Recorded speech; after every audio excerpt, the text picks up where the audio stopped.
Última cosa que le interesaba a Bill. Bien, vamos a adelantarnos un poco y más adelante dice,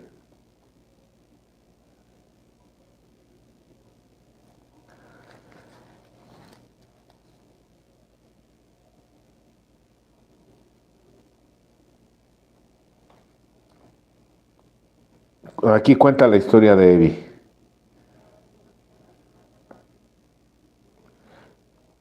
Cuando conoció a Roland H. Pero miren lo que dice. Bill escuchó atentamente cuando Evi habló del cambio que había llegado en su vida. Como lo recordó Bill, Evi subrayó especialmente la idea de que había estado sin esperanzas. Me dijo, cómo se había vuelto honesto acerca de sí mismo y de sus defectos, cómo había estado haciendo restituciones donde era debido, cómo había intentado practicar un dar que se caracteriza por no exigir nada en pago para uno mismo. Manifestó Bill. Luego, corriendo mucho riesgo, tocó el tema de la oración y de Dios. Dijo francamente que esperaba que me desanimara ante esos conceptos, pero él prosiguió diciendo que cuando había intentado la oración, incluso experimentalmente, el resultado era inmediato. No solo había sido liberado de su deseo de beber, algo muy diferente de estar en el tren de la sequedad, había encontrado paz mental y una felicidad de una clase que desde hace años no experimentaba. Eddie había narrado su sencilla historia sin una pizca de evangelismo. Aunque Bill continuó bebiendo, la visita de Eddie ocasionó que algo cambiara dentro de él. Lo bueno de lo que había dicho se adhirió a mí también, que a partir de ahí en ningún momento que estuve despierto pude apartar de mi mente ese hombre y su mensaje. Recordó pronto estuvo hablando con Lois acerca de la visita de Eddie y al llegar ella a casa después del trabajo, conforme pasaban los días, Bill continuó bebiendo y se trabó en un diálogo interior consigo mismo. Admitió que para él tenía sentido el inventario despiadado. O sea, él aceptaba el cuarto y quinto paso. Sin importar lo difícil que pudiese ser esa honestidad. Pero la práctica sobre Dios contradecía todo lo que Bill creía. Entonces lo que Bill no quería era saber nada del tema de Dios, lo del segundo y tercer paso que empieza a hablar de Dios.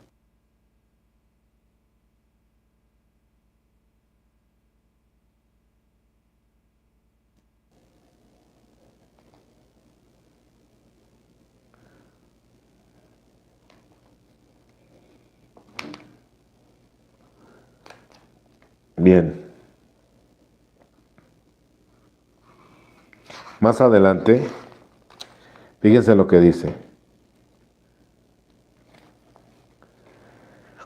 Al desvanecerse los efectos del alcohol, seguimos en el capítulo 5, tal como transmítelo, perdón.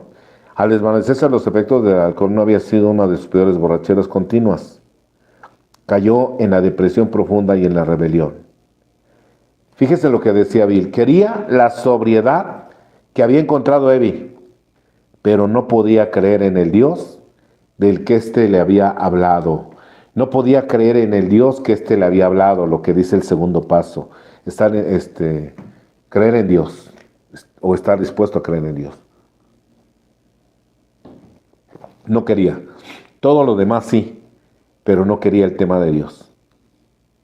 A los pocos días lo visitó y Evi y una vez más hablaron como lo habían hecho ante la mesa de la cocina. La visita de Evi hizo que momentáneamente Bill se sintiera menos deprimido, pero después de que se fue, Bill cayó en una profunda melancolía. Estaba lleno de culpa y remordimiento por la manera que había tratado a Lois, que con firmeza había permanecido a su lado de principio a fin. Pensó en los extraordinarios momentos que compartieron en los acantilados de Newport la noche anterior a que embarcaran hacia Inglaterra en los viajes de campamento, en los años maravillosos en que fueron unos vagabundos en la motocicleta en los triunfos y fracasos de Wall Street. Pensó acerca de la catedral de Winchester en el momento que casi había creído en Dios. Ahora Lois y él estaban esperando el final. Ahora no quedaba nada por delante, más la muerte y locura. Este era el final, era el trampolín. La horrible oscuridad se había vuelto completa, dijo Bill. En la agonía del espíritu, Una vez más pensé en el cáncer del alcoholismo que ahora me había consumido la mente y el espíritu y pronto el cuerpo. Ante él se abría el abismo. En su impotencia y desesperación, Bill gritó: haré cualquier cosa en absoluto. Había alcanzado un punto de desimple total extremo, un estado de rendición completa, absoluta, sin fe ni esperanza. Gritó: si hay un Dios, que se manifieste. Lo que sucedió a continuación fue electrizante. De pronto mi cuarto resplandecía con una indescriptible luz blanca, se apoderó de mí un éxtasis más allá de toda descripción. Toda la alegría que había conocido era tenue en comparación con esto. La luz, el éxtasis. Durante un tiempo no estuve consciente de nada más. Luego, visto con los ojos de la mente, estaba ahí una montaña, y yo estaba de pie en la cumbre, en donde soplaba un gran viento que no era de aire, sino de espíritu. Con una fuerza grande y pura soplaba a través de mí. Entonces llegó el pensamiento resplandeciente: eres un hombre libre. No sé en absoluto cuánto tiempo permaneció en ese estado, pero por último la luz y el éxtasis descendieron gradualmente y de nuevo vi la pared de mi cuarto. Al estar más en calma, me embargó una paz acompañada de una sensación difícil de describir. Llegué a estar gradualmente consciente de una presencia que parecía un verdadero mar de espíritu vivo. Reposé en las playas de un mundo nuevo. Esto pensé: esto debe ser la gran realidad, el Dios de los predicadores. Muy bien. Entonces, de acuerdo al libro de Transmítelo, de acuerdo a esta experiencia de Bill, el paso más importante en esta experiencia de Bill sería el segundo y tercer paso. En esta experiencia de Bill sería el segundo y tercer paso. En esta experiencia de Bill, o sea, en esta experiencia, admitía todo, aceptaba todo, pero lo que no quería es aceptar a Dios. Entonces, cuando Bill da los pasos que no quería dar, es cuando funciona el milagro en su vida. Entonces, de acuerdo a esta historia, el paso más importante sería: él llegó a creer y clamó. Entonces sería el segundo y el tercero, los pasos más importantes. Obvio que van acompañados de una derrota, pero lo que no quería hacer era el tema de Dios. Bien, de acuerdo a la historia de Bill, ese sería el paso más importante. Bien, ahora vamos a ver en el libro azul la historia del Dr. Bob. Bien.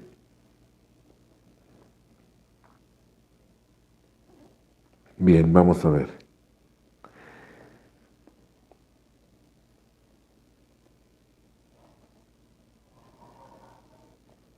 Aquí es cuando se conocieron. Estamos en el capítulo Una visión para ti. La historia del Dr. Bob.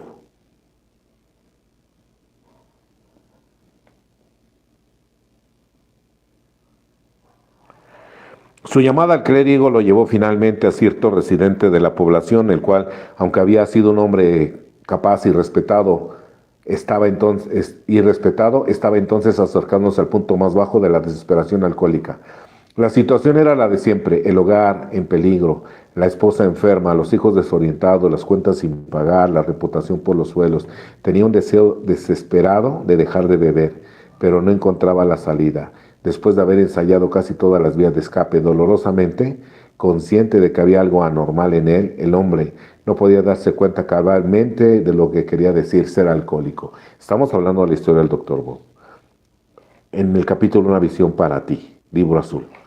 Cuando nuestro amigo contó su experiencia, el que lo escuchaba estaba de acuerdo en que toda la fuerza de voluntad de que pudiera hacer acopio no podría hacerle dejar de beber por mucho tiempo.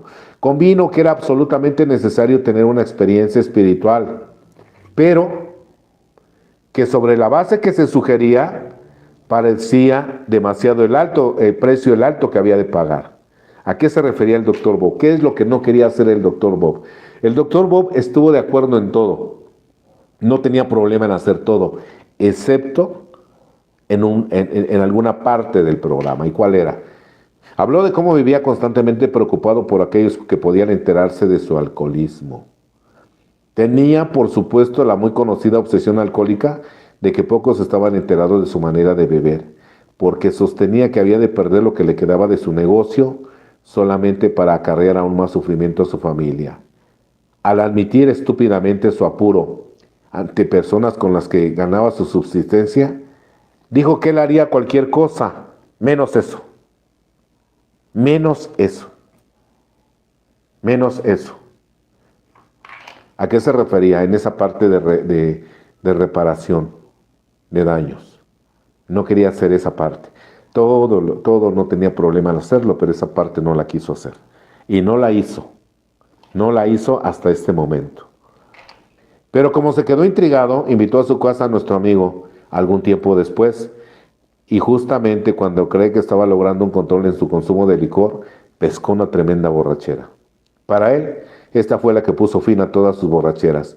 Se dio cuenta que tendría que enfrentarse a todos sus problemas con toda sinceridad para que Dios pudiera concederle el dominio necesario. Una mañana agarró al toro por los cuernos y empezó a decirles a todos a quienes temía cuál era el mal que padecía. Se sorprendió de lo bien que fue recibido y se enteró mucho de los muchos que sabían que bebía. Se subió a su coche e hizo un recorrido de las personas a quienes había perjudicado. Estaba reparando daños. Temblaba mientras iba del uno a otro porque eso podía significar su ruina, especialmente tratándose de alguna persona dedicada a la misma actividad que él. A medianoche regresó a casa exhausto, pero muy feliz. Desde entonces no ha bebido ninguna copa. El doctor Bob. Entonces el doctor Bob lo que no quería hacer era reparación de daño.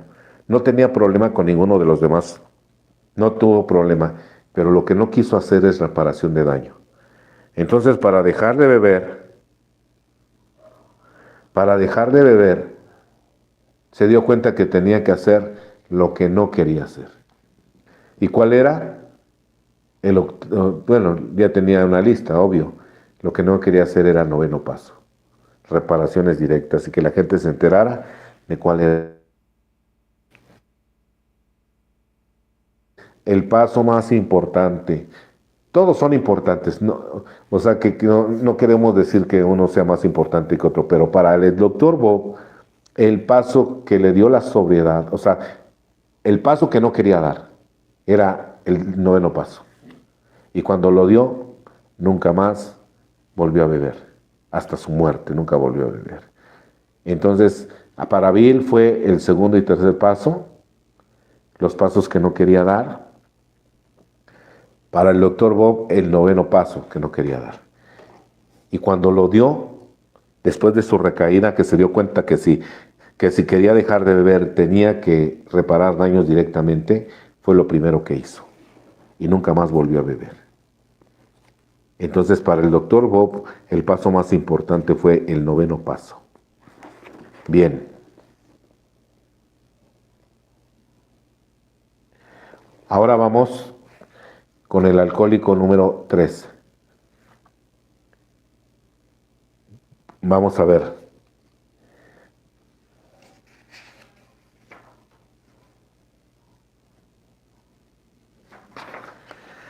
Dice, luego dice, me preguntaron si creía en un poder superior. Eso no me causó ninguna dificultad, ya que nunca había dejado de creer en Dios.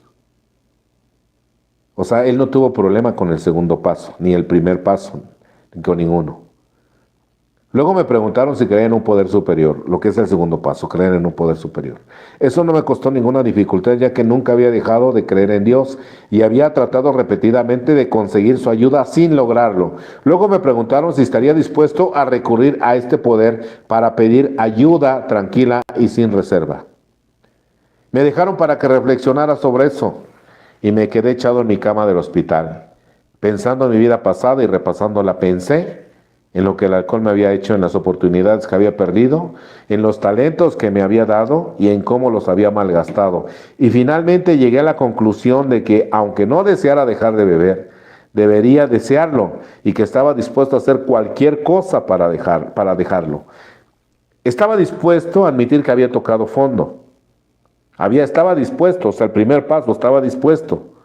Que me había encontrado con algo con lo que no sabía enfrentarme solo. Así que después de meditar sobre esto y dándome cuenta de que la bebida me había costado, acudí a este poder superior que para mí era Dios. Sin reserva alguna, admití que yo era impotente ante el alcohol. Primer paso. No tuvo problema con el primer paso. Y que estaba dispuesto a hacer cualquier cosa para deshacerme de su problema. Admití, que estaba dispuesto de allí en adelante a entregar mi dirección a Dios. Cada día trataría de buscar su voluntad y de seguirla. Cada día trataría de seguir su voluntad y de seguirla, lo que dice el 11º paso. En vez de tratar de convencer a Dios de lo que yo pensaba que era lo mejor. Entonces, cuando ellos volvieron, se los dije. Uno de los hombres, creo que fue el doctor Bob, me preguntó, bueno, ¿quieres dejar de beber? Respondí, sí. Me gustaría dejarlo por lo menos durante 6 u 8 meses, hasta que pueda poner mi casa en orden y vuelva a ganarme el respeto de mi esposa y de algunos otros, arreglar mis finanzas, etc. Los dos con esto se echaron a reír de buena gana y me dijeron, sería mejor de lo que has estado haciendo, ¿verdad? Lo que era por supuesto la verdad, y me dijeron, tenemos malas noticias para ti. A nosotros nos parecieron malas noticias, a ti probablemente te la parecerán también. Aunque hayan pasado 6 días, meses o años desde que tomaste tu último trago, si te tomas 1 o 2 copas acabarás atado a la cama en el hospital como has estado durante los 6 meses pasados. Eres un alcohólico. Que recuerde yo, esta fue la primera vez que presté atención a aquella palabra. Me imaginaba que era simplemente un borracho. Y ellos me dijeron, no, sufres una enfermedad y no importa cuánto tiempo pases sin beber. Después de tomarte 1 o 2 tragos, te encontrarás como estás ahora. En aquel entonces esa noticia fue verdaderamente desalentadora. Enseguida me preguntaron, ¿puedes dejar de beber durante 24 horas, verdad? Le respondí, sí, cualquiera puede dejarlo. Durante 24 horas me dijeron, de esto precisamente hablamos. 24 horas cada vez. Esto me quitó un peso de encima. Cada vez que comenzaba a pensar en la bebida, me imaginaba los largos años secos que me esperaban sin beber. Esta es la idea de las 24 horas y que la decisión dependiera de mí me ayudó mucho. Durante los siguientes 2 o 3 días, llegué por fin a la decisión de entregar a Dios, de entregar mi voluntad a Dios y de seguir el programa lo mejor que pudiera. El tercer paso. Entregar su vida y voluntad en manos de Dios, lo que marca el tercer paso. Sus palabras, sus acciones me habían infundido una cierta seguridad, aunque no estaba absolutamente seguro. No dudaba de que el programa funcionara, dudaba de que yo pudiera atenerme a él. Llegué no obstante a la conclusión de que estaba dispuesto a dedicar todos mis esfuerzos a hacerlo, con la gracia de Dios, o sea, con la ayuda de Dios. Y que deseaba hacerlo precisamente esto. En cuanto llegué a la decisión, sentí un gran alivio. Supe que tenía alguien que me ayudaría, en el que podía confiar, que no me fallaría. Si pudiera pegarme a él y escuchar, conseguiría lo deseado. Recuerdo que cuando los hombres volvieron, les dije, acudí a este poder y le dije que estoy dispuesto a anteponer su mundo a todo lo demás. Ya lo he hecho y estoy dispuesto a hacerlo otra vez ante ustedes, a decirlo en cualquier sitio, en cualquier parte del mundo, de aquí en adelante, sin tener vergüenza. Y esto, como he dicho, me deparó mucha seguridad. Parecía quitarme una gran parte de mi carga.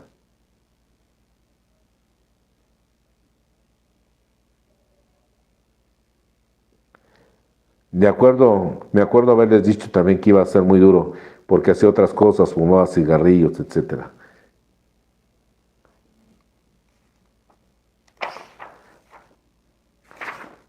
Salió del hospital, igual tampoco volvió a beber. Entonces, en esta parte, él lo que le costaba trabajo es poner su vida y voluntad en manos de Dios. tercer paso. Entonces ya vimos que Bill, el paso que no quería dar era el primero, y fue, el segundo y tercer paso, y fueron los más importantes para su recuperación. Todos los pasos van acompañados de una derrota, el primer paso, obvio, si no, no los daría, pero estamos viendo lo que no querían hacer. El doctor Bob lo que no quería hacer era noveno paso, ver la gente de frente y decirle lo que había pasado y que se pusieran al tanto de lo que ya todos sabían. El tercer alcohólico Vilde lo que no quería era, lo que le costaba trabajo era poner su vida y voluntad en manos de Dios. Y cuando lo puso nunca más volvió a beber. Ahora nos vamos a la parte donde hay historiales en este libro azul y vamos a ver algunas historias.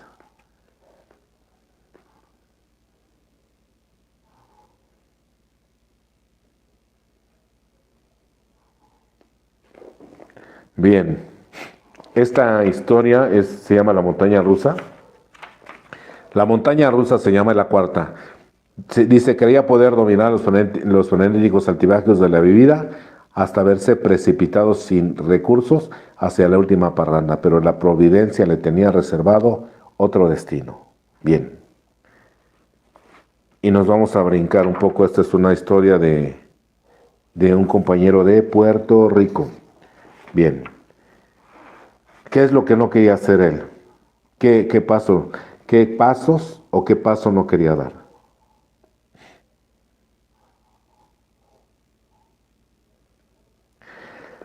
Dice, ante esa pavorosa situación, mi madre hizo arreglos para hospitalizarme el 9 de diciembre de 1949, día en que se me dio de alta. Recibí la visita de una dama continental que me habló de Alcohólicos Anónimos y me invitó a una reunión a la cual acudí. Me interesó la idea, pero estaba lleno de complejos y reservas. Dada mi temprana edad, todavía no quería resignarme a la derrota, o sea, no quería dar el primer paso, mucho menos los demás, obvio, pero ahora el primer paso era el que no quería dar, la derrota. Pensaba que en alguna forma podría beber moderadamente. Esas reservas me llevaron a beber otra vez para enero de 1950. Fui despedido fulminantemente de mi empleo. Este fracaso en el trabajo sirvió de pretexto para que me entregase una continua borrachera. Recuerdo que el 31 de enero fui a buscar a mi último cheque. Invité a un amigo de parranda y compró 1 litro de ron. Dije al amigo que me esperara en el bar mientras iba a llevar a mi madre algún dinero. Ella al verme me imploraba que no continuase ingiriendo licor, asegurándome de que estaba destruyendo mi vida y amargando. Al fin no hice caso. Y no volví al lugar hasta que no me sentí totalmente borracho, exhausto y semi-inconsciente. Desesperada, mi madre recurrió a la ayuda de la religión. Mi situación era horrible, pues estaba al borde del delirium tremens. Fuimos a un servicio religioso donde me aconsejaron y tocaron las puertas de mi corazón, despertando fibras sentimentales que hasta entonces habían estado durmientes. Valiéndome de la ayuda de la religiosa, permanecí en la abstinencia alrededor de 10 meses. Aunque aquello era un récord para mí. Sin embargo, todavía albergaba la esperanza de que después de recuperarme física y moral y espiritualmente, podría beber con control como otras personas lo hacían.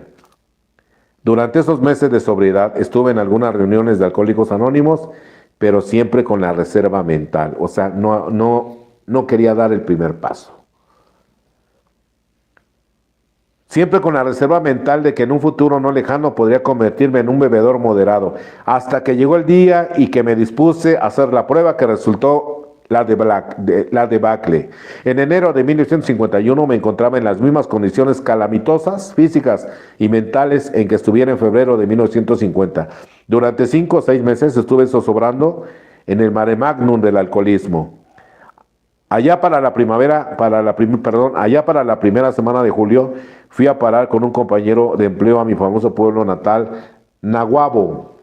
Hoy día ese amigo es un entusiasta, ha sido miembro de Alcohólicos Anónimos. La borrachera que él cogiera en aquella época se prolongó por 3 días, mientras mi madre, desesperada, en Santurce, se buscaba por todos los mesones. Alguien le puso un telegrama para que fuera a buscarme y en la mañana del 8 de julio me trajo al hogar. Todo ese día que era lunes y el otro día martes estuve recluido en cama, dándome cuenta que en realidad yo no podía beber normalmente y que yo era un enfermo alcohólico y que seguiría siendo un alcohólico para toda mi vida. Imploré a Dios fervorosamente para que me indicara el camino a seguir.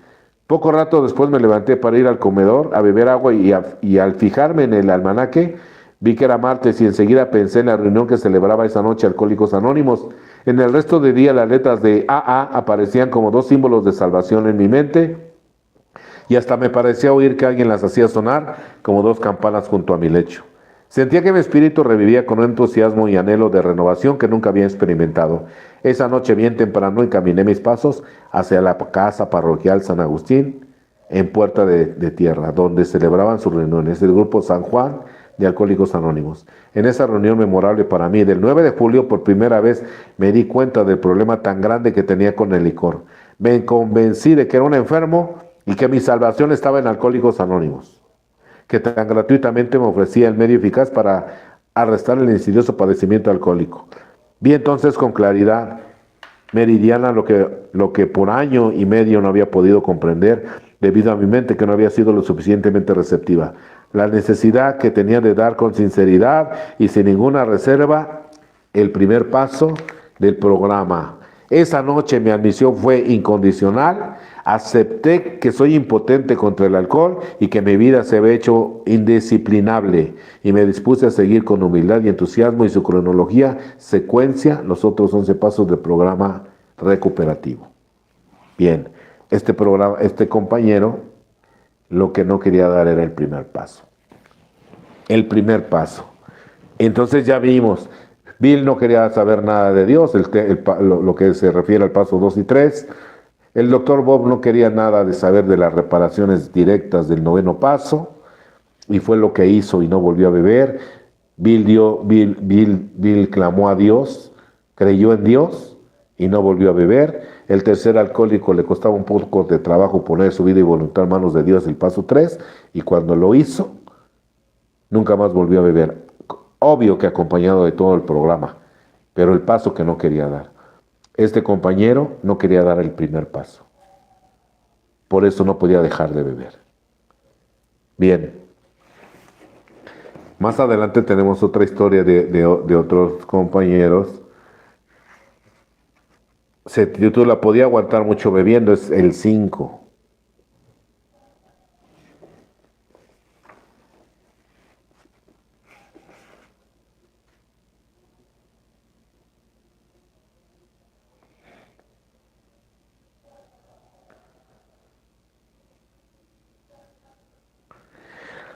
Dice: volví a emborracharme, pero esta vez desastrosamente. Fue tan grande la borrachera como la última que había dejado atrás en Puerto Rico. También es de Puerto Rico. Continué bebiendo y mi hermano mayor me hizo abandonar su casa. Después le estaba creando problemas a él y a los demás. Decidí vivir solo, pero esto tampoco dio resultado. En el año 1947 decidí casarme con la que hoy es mi esposa.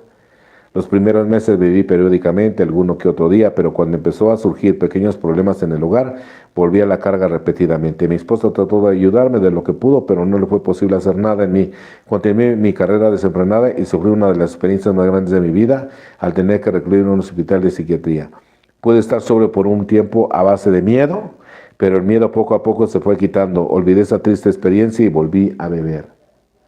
Hace 2 meses que estaba sobrio, haciendo un esfuerzo sobrehumano. Un pequeño problema emocional me llevó a ese primer trago y volví a caer en la derrota. Pero gracias a Dios, para conseguir el triunfo, estuve bajo los efectos del licor por espacio de 5 meses. Pedí a Dios todas las noches antes de acostarme que me alejara de ese primer trago el día siguiente. Visité al doctor, me sometí a los tratamientos más rigurosos, visité templos religiosos y nada de eso fue efectivo. Pero como siempre digo, llegó un día en que mi poder superior oyó mis ruegos. En aquellos días de tortura y llevando una vida muy insegura, conocí a un joven, hoy mi buen amigo y compañero de Alcohólicos Anónimos, que tenía el problema de la bebida igual que yo y que estaba buscando solución al mismo. Este buen hombre me dijo que existía un grupo de exborrachos que se reunía para mantenerse sobrios. Todas las semanas me sorprendió mucho oír que se trataba de exborrachos que se reunían para resolver sus propios problemas. Pero decidí visitarlos. Era viernes 17 de marzo de 1950. La fecha que marcó ese mi poder superior para que yo empezara una nueva vida. Nunca podré olvidar aquella noche. Entré a aquel pequeño salón lleno de complejos, de rencores, de miedo. Estaba muy nervioso. Creí que iban a recriminarme por las faltas que había cometido, pero cuál no sería mi asombro al ver la sinceridad con que me trataban y al ver la humildad con que aquellos hombres y mujeres admitían ser alcohólicos. Me sentí mejor, pues en aquel momento me di exactamente cuenta de que no estaba solo y que este grupo de hombres y mujeres estaban prestos a ayudarme. Fue tal mi alegría que pedí permiso para decir algunas palabras. Tenía muchas cosas en mí adentro que me estaban mortificando y esperaba que se me presentara una oportunidad. Para decírselas. Alguien que entendiera mis problemas. En ese momento anhelando estaba entre los míos y sabía que iba a entenderme. Esa misma noche, para bien mío y con humildad y sinceridad, admití ser un alcohólico. Primer paso. Primer paso. Y por último, bueno, en este libro, hasta la flor más bella se marchita. Bien, ¿qué es lo que no quería hacer esta mujer? Dice que esta mujer llegó a Alcohólicos Anónimos. Durante mi primer año en Alcohólicos Anónimos persistí en mis actitudes y me conformaba con no beber y cumplir con mis obligaciones cotidianas. Como perfeccionista que soy, había incrementado de tal manera que no me daba tiempo ni para respirar. Vivía nuevamente compulsivamente. Trabajaba, estudiaba, hacía yoga, asistía a mis juntas de Alcohólicos Anónimos, corría de madrugada, pero también me alejaba de la gente. Tenía miedo de ser agredida, me sentía marginada e inferior. Ya sin el analgésico del alcohol, resurgieron todos mis complejos e inseguridades. Los fines de semana comía y dormía también exageradamente. Por otro lado, durante ese primer año sin beber, me llené de resentimiento hacia mis padres. Los culpaba por mi alcoholismo. Parecía que nunca podía volver a vivir en armonía. El segundo año conocí al compañero que habría de ser mi padrino en Alcohólicos Anónimos. Con su orientación descubrí que mi principal problema era el espiritual. Había enterrado a mi espiritualidad en lo más profundo de mi inconsciente, y eso me hacía estar profundamente amargada y resentida con todo lo que me rodeaba. Aprendí a perdonarme y a perdonar a mis padres. Regresé a vivir con ellos. Porque como me dijo mi padrino, tienes que aceptar tu origen y necesitas reparar los daños que has ocasionado. Sin esas dos cosas no podrás empezar a progresar dentro del programa de Alcohólicos Anónimos. Le hice caso, pedí perdón a mis padres, regresé a vivir con ellos. Sin embargo, mis resentimientos no me permitían vivir armónicamente. En la tribuna del grupo acepté en voz alta. Mi padrino desempeñaba un servicio de Alcohólicos Anónimos y yo andaba con él de la Seca a la Meca. En fin, viví por primera vez el placer de servir al prójimo. Sin embargo, la experiencia más importante en ese año fue el de sentir que la idea de Dios no era incompatible con mi nueva manera de pensar.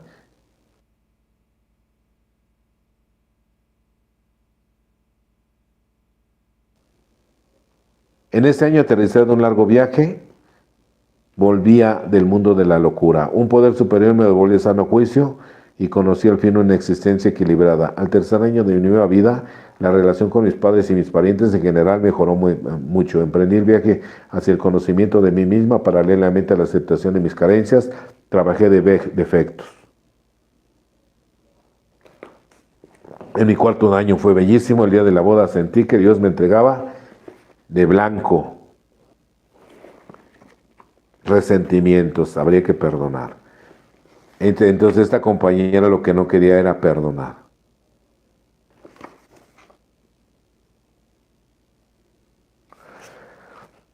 Y esta otra experiencia, mire, dice, al principiar la sesión preguntaron, ¿hay alguna persona que nos visite por primera ocasión para saber qué es Alcohólicos Anónimos? 2 personas se pusieron de pie, pero yo no. Luego hablaron varios de los asistentes y me impactaron las palabras que pronunciaron: honradez, sinceridad, integridad. Volví y durante 6 meses, sin faltar un solo día, me mantuve asistiendo sin participar. Entonces lo que no quería hacer esta persona es subir a la tribuna. Cuando nosotros subimos a la tribuna, es como hacer un mini quinto paso. como un mini quinto paso. Me concretaba saludar y escuchar. Con este tiempo sin beber, creí equivocadamente que había aprendido suficiente como para beber sin daño alguno. Bebí de nuevo y trágicamente comprobé que mi enfermedad era irreversible y que era un loco temible. De la manera más triste, en plena ebriedad, insulté a mi padre, le reclamé porque nunca tuviste el valor de frenarme en mi forma de beber cuando era tiempo, le gritaba. Eres el culpable de mi situación, tienes que darme de beber. Sé que me encontraba ensangretado y con vagas imágenes de la pelea con mi padre, con mi propio padre. Me encerré víctima de remordimiento, creí que no volvería a cobrar un sano juicio. Merecía el peor de los castigos. Afortunadamente, algunas frases escuchadas en Alcohólicos Anónimos me sacaron de aquel triste estado y con decisión fue a ver a mi doctor de la clínica. Le expuse mi problema y mi situación, me escuchó y me recomendó que fuera un grupo de Alcohólicos Anónimos. Tristemente le confesé que ya había estado en uno. Me sorprendió y entonces optó por enviarme al psiquiatra. En el tratamiento me aplicaron electrochoque y luego de un tiempo volví con mi doctor, quien me volvió a recomendar que asistiera a un grupo de Alcohólicos Anónimos. Reingresé y no he vuelto a beber. Ciertamente han operado cambios profundos. Acepté que el alcohol me había derrotado, entendí y practiqué el plan de las 24 horas. Hoy no bebo, pase lo que pase, mañana ya llegará, ayer ya se fue. Físicamente me restablecí, he aprendido a respetar y ser respetado por medio del ejemplo de mis compañeros y de la literatura de Alcohólicos Anónimos. Creo haber leído toda la que ha estado a mi alcance. Comparto mi experiencia de bebedor y de cómo soy ahora. Ahora sí sube a tribuna, fíjense, ahora sí sube a tribuna. Comparto mi experiencia de bebedor, de cómo soy ahora con quienes acuden al grupo a saber de Alcohólicos Anónimos. Creo que soy portador de un testimonio de la efectividad de Alcohólicos Anónimos. Si yo he podido, sin duda, ellos también podrán. Entonces nos damos cuenta de lo que él no quería hacer, era subir a tribuna. No quería subir a tribuna. Bien, ya vimos esta y vimos esta. Hay una parte del doctor Bueno y los buenos veteranos. Eso es breve, mire. Dice, el doctor Bob citó otro punto de identificación de la asociación de ambos en el grupo Oxfordville en Nueva York durante 5 meses y John Akron durante 2 años y medio, pero había una diferencia importante. Bill había adquirido su ideal de servicio, yo no. Por eso él dice que a Bill le había servido. También otro dato importante, ahorita no lo encontré para leérselos, pero dice Bill que él cree que la posible recaída de Eddie fue que él no le gustaba transmitir el mensaje tanto. Había dejado de transmitir el mensaje. O sea, había dejado de practicar el paso 12. Lo que hoy conocemos en AA como el paso 12. Bueno, ahora en algunas experiencias. Yo me identifico con esto porque yo realmente no quería dar el primer paso, no quería aceptarme alcohólico. No quería aceptarme alcohólico. No quería aceptarme alcohólico. Entonces, hasta que pasó el tiempo y se agotaron todos mis recursos y pues ya, después como de 2 años tuve que aceptar que era alcohólico, aunque no había yo bebido, porque estaba yo preso. Bien, en un compañero que estaba en una junta de estudio. En esa junta de estudio, pues es un taller de pasos donde se trata de que en un transcurso de 2 meses se sepan dar los 12 pasos. Y en esa parte habíamos estado ya en lo que es el cuarto y el quinto paso, para lo cual se habían dado 2 semanas. 2 semanas para que los compañeros que estaban en el taller de pasos tuvieran 2 semanas para hacer un quinto paso. Tenían 2 semanas. Y uno de estos, bueno, ya cuando regresamos de las 2 semanas a nuestras sesiones ya habían hecho el quinto paso, uno de los compañeros asistentes que nunca participaba, por primera vez levantó su mano. Yo pensé que era para preguntar algo, pero no fue así. Él levantó la mano y se presentó, dijo su nombre. Y se supone que habíamos tenido 2 semanas para hacer quinto paso, o sea, para confesar. Este compañero no había podido dejar de beber y de drogarse. Aunque estaba en el grupo había recaído y tenía recaídas. Y en esta ocasión levanta la mano y dice su nombre y dice, y compañeros, y también quiero confesar algo que nunca había confesado en mi vida. También soy homosexual. Estoy casado, tengo hijos y nadie sabía esto que confesé por primera vez en la vida. Ya lo avisé a mi familia, hablé con mis hijos, hablé con mis padres, les dije esta verdad que le estoy confesando a ustedes. Y también le dije a la que es mi esposa que soy homosexual. Con ella nos vamos a divorciar.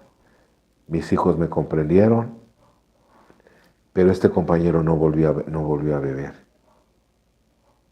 O sea, el paso más importante para su recuperación fue el quinto paso,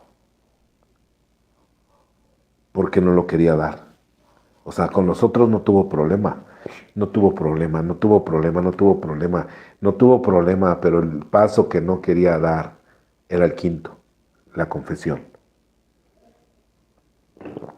Y el día que lo dio, encontró la libertad, así como cada uno de los de la historia que encontraron la libertad. Entonces, no es hacer algunos pasos más importantes que lo otro. Quiero que quede, que entendamos que el paso más importante es el paso que no quiero dar. El paso que he omitido durante toda mi rehabilitación. Ese viene siendo el paso más importante para cada uno de nosotros. A lo mejor es el paso 12, a lo mejor es el paso 9, a lo mejor es el paso 5, a lo mejor es la derrota, a lo mejor es el paso 2, 3. ¿Cuál es el paso que yo no quiero dar? Porque ese es el paso más importante, el que yo no quiero dar. Porque si he tenido recaídas es porque ha habido algo que no he querido hacer, como lo muestra la historia de cada uno de nuestros pioneros. ¿Qué es lo que yo no quería hacer? ¿Qué es lo que yo no quería hacer? Y ahí está la clave. Ahí está la clave. Por eso en esta casa de rehabilitación, lo que sabemos que necesita hacer el interno es lo que no quiere hacer. Por ejemplo, hay internos que dicen, no, eso yo de escribir, no, yo no. Entonces nos damos cuenta que él necesita escribir. Otro no quiere reparar daños. No, es que eso de reparar daños a mí no se me da, que no sé qué. Lo que tiene que hacer es reparar daños. Albergan en su mente volver a beber, entonces nos damos cuenta que tenemos que trabajar en su derrota. Entonces el paso más importante, de acuerdo a nuestra literatura, como ya vimos, es el paso que no queremos dar. Ese se va a convertir en el paso más importante en cada caso en particular. ¿Cuál es el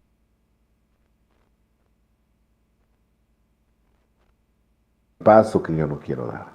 ¿Cuál es el paso que yo no quiero dar? En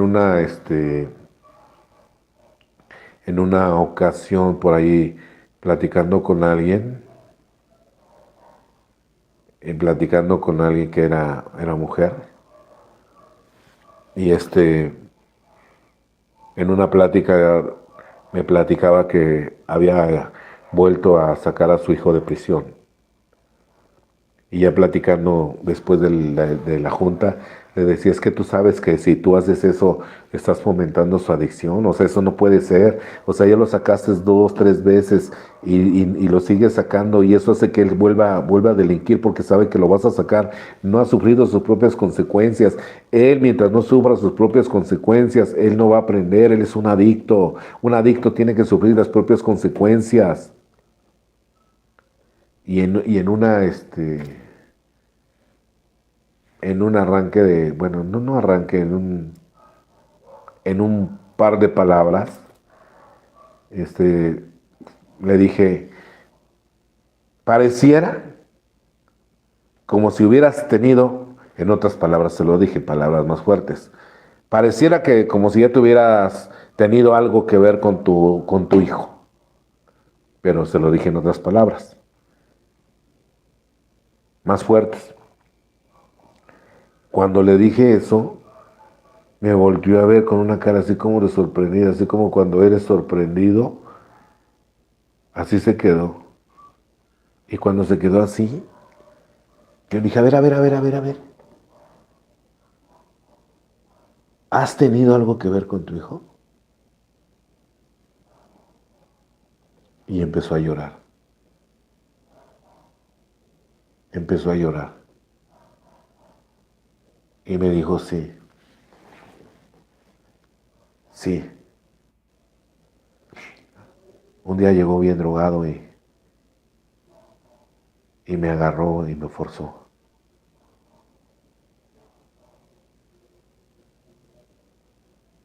Me agarró y me forzó.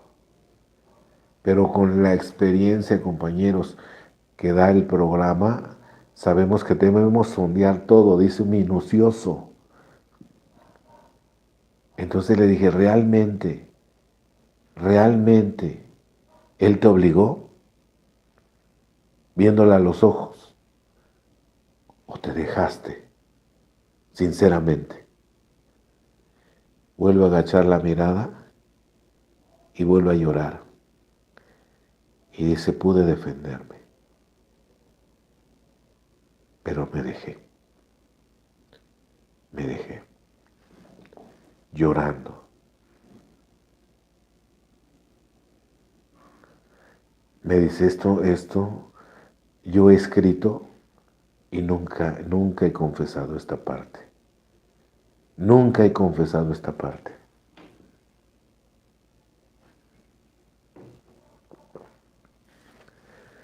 Entonces el paso más importante es el paso que no queremos dar. Ese es el paso más importante, el que no queremos dar. Esta otra historia que voy a contar la he contado varias veces, ya de un veterano de más de 20 años que llegó a prisión por el delito de homicidio. Por el delito de homicidio. ¿Cuál es el paso que no quiso dar? O que no quiso volver a practicar, porque los pasos son herramientas que se tienen que ir practicando. ¿Ok?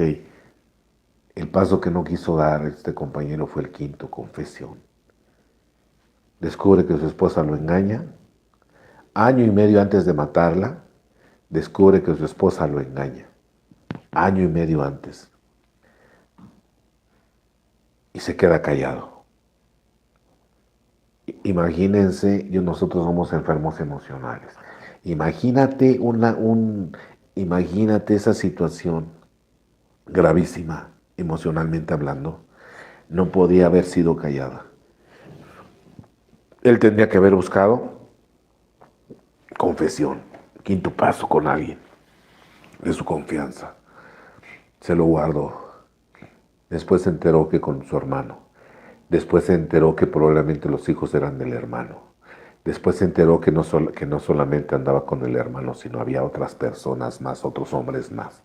Después se empiezan a discutir constantemente, peleas, peleas, peleas, y de repente la mujer lo ofendía en lo que más le pega a un hombre, decirle que ni para eso servía.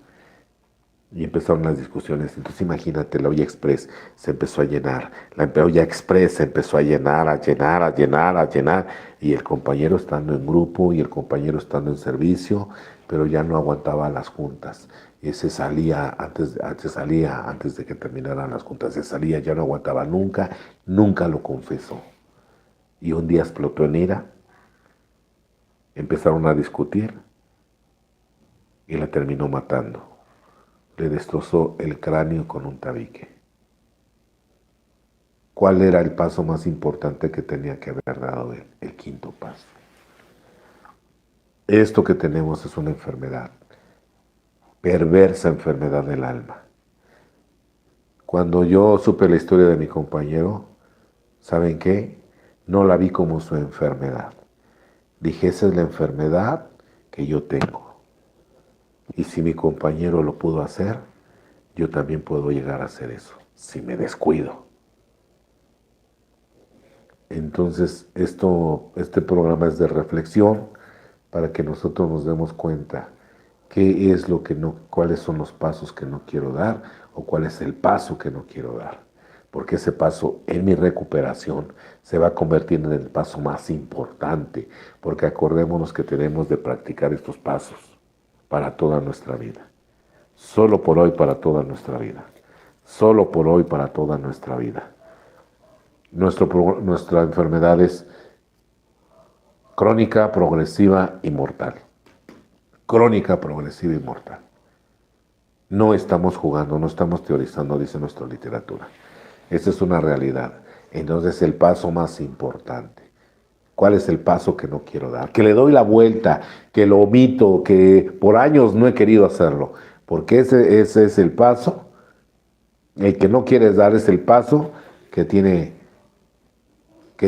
que dar para que seas bendecido por toda la gracia del programa de AA. Ese es el paso.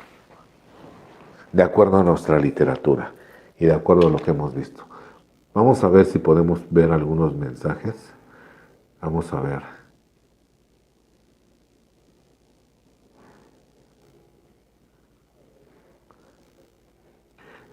Rafael Paredes, buenas noches. Hola Rafael Paredes, ¿cómo estás? Judith Martel, buenas noches Víctor, un placer escucharte, abrazos desde Puebla. Dios te siga bendiciendo para seguir compartiendo tus conocimientos y tu experiencia. Gloria Cabrera, presente de Ciudad de México, saludos para todos. Gracias, gracias, gracias. Bien, entonces, el paso que no queremos dar. Rafael Paredes, saludos de Ciudad de México, qué importante es no descuidarnos y seguir en nuestro tratamiento, así es. Tenemos una enfermedad crónica que es para toda la vida, entonces el tratamiento es para toda la vida. No podemos descuidar, dice la literatura, no podemos dormirnos en nuestros laureles. Tenemos que hacer lo que no queremos hacer. Y ahí vamos a encontrar la bendición y la gracia de Dios. Pues bien, nos vamos preparando para despedirnos. Agradecemos a las gentes que se conectaron, los invitamos a que compartan nuestros videos, los invitamos a que nos sigan escuchando y viendo cada martes 8:30 de la noche en vivo. Desde aquí reciban saludos desde Cuernavaca, la ciudad de la eterna primavera. Estamos aquí muy cerca de Cuernavaca. Bien, reciban saludos, nos despedimos de Visión Colectiva Radio, Daniel López, del equipo de Visión Colectiva. Buenas noches, nos despedimos desde esta casa de rehabilitación La Fortaleza de Sion, una casa de rehabilitación para adicciones. La modalidad es la que se ocupaba dentro del sistema penitenciario de la Ciudad de México. Elba, saludos desde Tinguintín, Michoacán, bendiciones. Gracias, Elba. Elba Tinoco, gracias. Nos despedimos, reciban saludos de la Casa de Rehabilitación La Fortaleza de Sion. En este mes cumplimos cuatro años ya, de gracias a estar aquí sirviendo y funcionando dentro de estas instalaciones. Pues bien, nos despedimos. Cualquier informe de esta Casa de Rehabilitación a mi teléfono particular.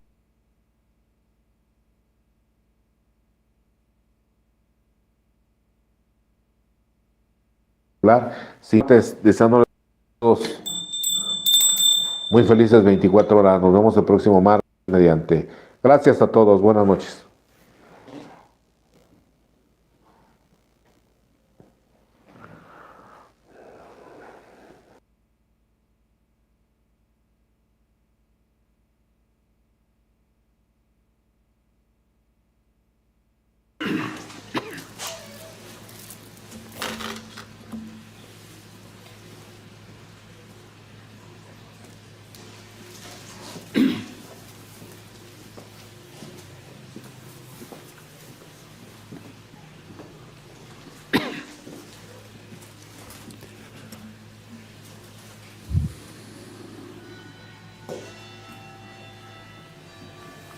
Queridos hermanos, nos disponemos a rezar el Santo Rosario en lengua española, en el nombre del Padre, y del Hijo, y del Espíritu Santo. Amén. En el santuario de Lourdes, en Francia, y desde la gruta en la que la Santísima Virgen se apareció 18 veces a Santa Bernardita, nos disponemos a rezar el Santo Rosario junto a los peregrinos aquí presentes y a cuantos nos siguen a través de la cadena de televisión EWTN y del sitio internet del santuario.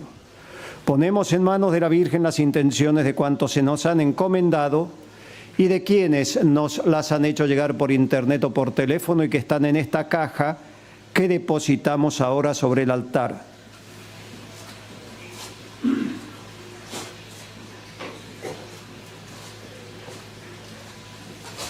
Pedimos por el Papa León, por todos los niños enfermos, por los padres que sufren junto a sus hijos, por los padres que han perdido un hijo.